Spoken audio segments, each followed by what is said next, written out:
এরকম একটা ছাঁকনি সবার বাসায় কিন্তু থাকে, আর এরকম একটা ছাঁকনি দিয়ে ঝটপট তৈরি করতে পারবেন হেলদি একটা নাস্তা। আসসালামু আলাইকুম সবাইকে। আজকে আমি একটা মুরগির বুকের পিস ছোট ছোট টুকরো করে কেটে নিয়েছি। এরপর একটা ব্লেন্ডারের জাক নিয়ে নিব। এর মধ্যে মুরগির ছোট টুকরোগুলো দিয়ে ব্লেন্ড করে নিব। দেখতেই পাচ্ছেন আমি কিন্তু কিমাটা রেডি করে নিয়েছি। কিমাটাকে আমি বাটির মধ্যে ঢেলে নিব। নিয়ে নিব 4টা কাঁচামরিচ, 2টা পেস্ট। এটাকেও আমি হালকা একটু ব্লেন্ড করে নিব। যখন আমি তাড়াহুড়ার মধ্যে থাকি তখন কিন্তু আমি এইভাবেই এই নাস্তাটা তৈরি করি। বটি বা ছুরির সাহায্যে এই কাজটা করে নিতে পারেন। এরপর দিয়ে দিব 1 চামচের মতো সয়া সস আর হাফ চামচের মতো আদা রসুন বাটা, আর দিয়ে দিব অল্প একটু লবণ। দিয়ে আমি ভালোভাবে মিশিয়ে একটা সাইডে রেখে দিব। যখন হাতে কম সময় থাকবে তখন কিন্তু এইভাবে ঝটপট করে নাস্তাটা তৈরি করে ফেলতে পারবেন। এরপর চুলার মধ্যে দিয়ে দিব একটা প্যান। ওর মধ্যে দিয়ে দিব 2 চামচের মতো তেল আর 1 চামচ রসুন কুচি দিয়ে আমি একটু ভেজে নিব। রসুনের একটা ফ্লেভার বের হয়েছে, এখন আমি গরম অবস্থায় এই পুরের মধ্যে ঢেলে দিব। এরপর ভালোভাবে মিশিয়ে দিব। এই কাজটা করার কারণে কিন্তু হুবহু রেস্টুরেন্টের মতো স্বাদ পাওয়া যাবে। এরপর আমি চুলাতে পানি বসিয়ে এর মধ্যে দিয়ে দিব লবণ।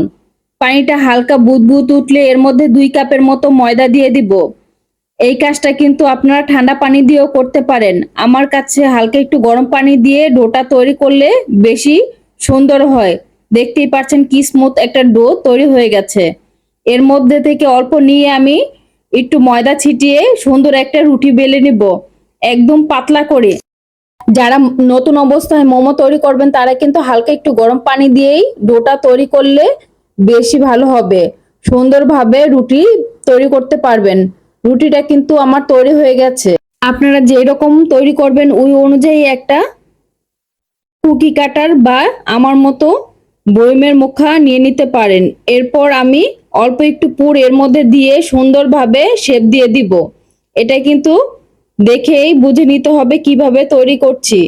আপনারা যেরকম ভাবেই তৈরি করেন না কেন এটা কিন্তু স্টিম করার পর দেখতে সুন্দর লাগে। এরপর আরেকটা ডিজাইন দেখাচ্ছি, গোলাপ। 2 আঙ্গুলের মাঝখানে চাপ দিলেই কিন্তু তৈরি হয়ে গেল গোলাপ।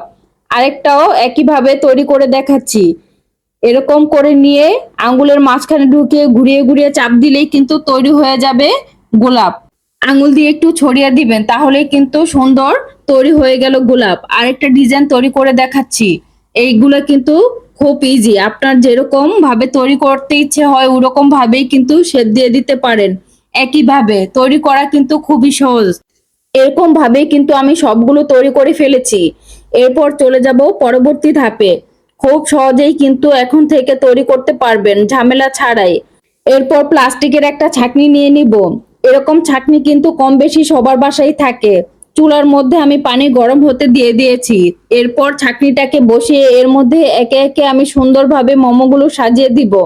আগে কিন্তু চিন্তা করতাম মোমো স্টিম করতে অনেক ঝামেলা, এখন কিন্তু আর ওই রকম মনে হবে না। খুব সহজেই কিন্তু স্টিম করতে পারবেন এই পদ্ধতিটা ফলো করলে। সবগুলো দেওয়া হয়ে গেছে, এখন আমি ঢাকনা দিয়ে ঢেকে নিব। এখন আমি একটা সস তৈরি করে নিব। তার জন্য আমি 6 চামচের মতো তেল দিয়ে 1 চামচের মতো রসুন কুচি দিয়ে দিয়েছি। রসুনটাকে আমি হালকা বাদামি করে ভেজে নিব। এতে করে কিন্তু সুন্দর একটা ফ্লেভার বের হবে। অন্য সাইডে একটা বাটি নিয়ে নিব। বাটির মধ্যে আমি 2 চামচ তেল, 1 চামচ চিলি ফ্লেক্স আর 1 চামচ চিনি, হাফ চামচের মতো দিয়ে দিব মরিচের ফাঁকি। এরপর গরম অবস্থায় আমি তেলটা ঢেলে দিব। তৈরি হয়ে গেল কিন্তু আমার সুন্দর চিলি অয়েল।